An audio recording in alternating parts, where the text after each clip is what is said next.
रोहन, विवेक, पूजा और Neha best friends थे। उन्हें एडवेंचर्स बहुत पसंद थे, खासकर स्पूकी वाले।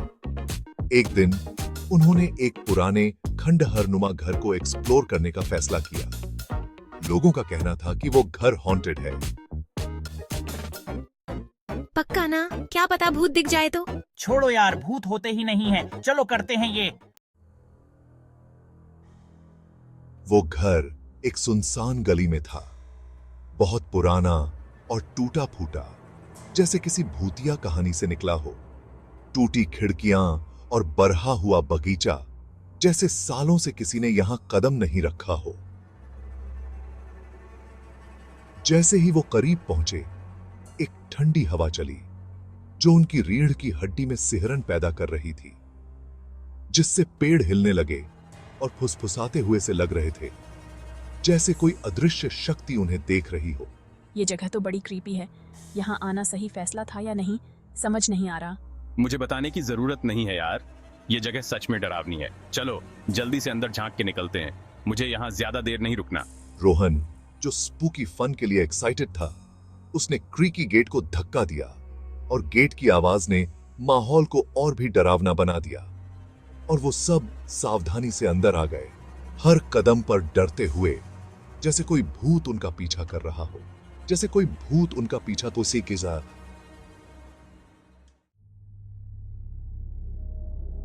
घर के अंदर माहौल और भी डरावना था। हर कोने में मकड़ी के जाले लटके हुए थे और हर चीज धूल से ढकी हुई थी। हवा में सड़ान सी फैली हुई थी। ये आवाज सुनाई दी। हवा ही होगी। पर उसे भी थोड़ा थोड़ा डर लगने लगा था। वो घर एक्सप्लोर करते रहे, उनके दिल डर और एक्साइटमेंट से धक धक कर रहे थे। वो एक एक करके हर कमरे में गए। हर कमरा पिछले वाले से ज्यादा अंधेरा और डरावना था। मुझे नहीं पता, पर ये एटिक से आया है। चलो यहाँ से निकलते हैं। S4 media, people rushing to leave an old house, scared group exiting quickly. ये क्या था? अचानक उन्हें ऊपर से एक जोरदार धमाका सुनाई दिया। वो सब जम गए, उनकी रूह कांप उठी। ऐसा हो ही नहीं सकता। मैं देखने जा रहा हूँ कि आवाज किसकी थी। ये आवाजें मुझे चैन से सोने नहीं दे रही हैं। मुझे पता लगाना ही होगा कि ये सब क्या हो रहा है। रोहन अपनी क्यूरियोसिटी को रोक ना पाया। उसने एक पुराना जंग लगा लालटेन उठाया। उसकी आंखों में एक अजीब सी चमक थी, जैसे उसे किसी रहस्य का पता चलने वाला हो, और सिरहियां चरहने लगा। उसके पीछे पीछे उसके अनिच्छुक दोस्त भी। वे सब डरे हुए थे, लेकिन रोहन की हिम्मत ने उन्हें भी आगे बढ़ने के लिए प्रेरित किया। अटारी अंधेरी और धूल से भरी हुई थी।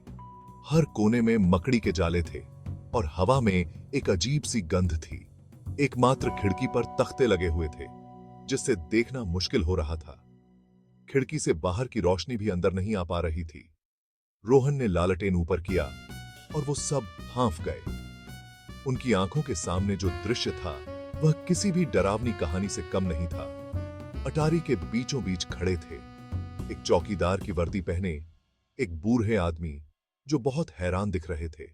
उनकी आंखों में भी डर और हैरानी थी। उनके हाथ में एक टॉर्च थी और उनके बगल में सफाई के सामानों भरी एक बाल्टी थी। ऐसा लग रहा था जैसे वह यहां सफाई करने आए थे, लेकिन कुछ ने उन्हें भी चौंका दिया था। धमाके की वजह इसे आईगा सर।